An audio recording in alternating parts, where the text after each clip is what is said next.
Jadi dakwah ini juga perlu perjuangan, berjuang sungguh-sungguh. Enggak sekedar asal ceramah, tidak. Tapi betul-betul dia sampaikan ilmu yang bermanfaat, dalil dari Quran dan Sunnah, dalil.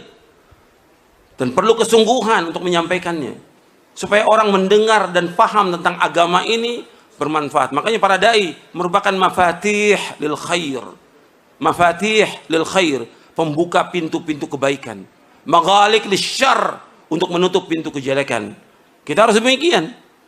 Para dai, para ustadz, para kiai dan yang lainnya harus jadi mafatih lil khair, pembuka pintu kebaikan.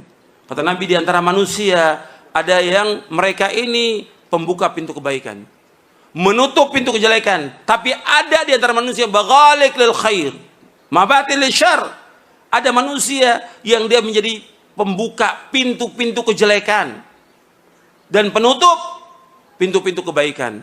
Ada nggak di antara manusia? Ada. Bahkan tokoh-tokoh agama, dia mengerjakan apa? Kesyirikan. Membuka pintu apa di sini? Kejelekan. Kejelekan yang paling jelek, kemungkaran yang paling mungkar, maksiat yang paling maksiat apa? Syirik. Kezoliman yang paling zolim, syirik. Ada di antara tokoh agama yang mafatih lisyarr.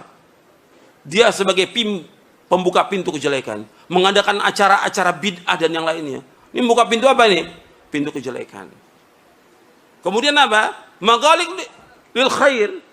Tadi mafatih lisyarr dia, kemudian maghaliq lil khair, menutup pintu kebaikan. Menutup. Orang mau ceramah dilarang. Orang mau ini nggak boleh. Ini maghaliq apa?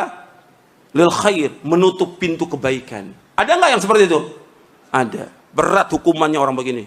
Di dunia berat, di akhirat berat nanti. Dalam Islam nggak boleh. Dalam Islam mesti jadi kita pintu mafatilil khair, maghaliq lisyarr, pembuka pintu kebaikan dan menutup pintu semua kejelekan.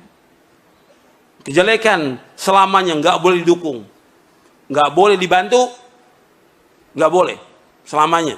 Tapi kebaikan harus dibantu, harus didukung, harus. Makanya antum harus terus berjuang ini dalam dakwah untuk tegaknya agama ini. Karena ganjarannya besar. Besar ganjarannya di dunia maupun di akhirat. Nggak ada perkataan di muka bumi yang paling baik melainkan orang yang mengajak manusia kepada kebaikan. Tapi dia harus berilmu.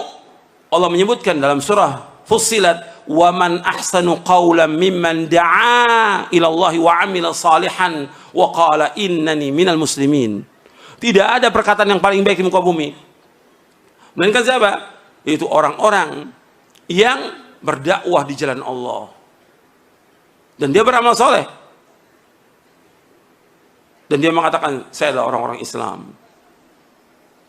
Jadi situ disebutkan waman ahsanu qawlan mimman da'a ila Allah wa 'amila shalihan, dia berdakwah mengajak dan dia beramal soleh. Wa qala innani minal muslimin, dalam surah Fussilat.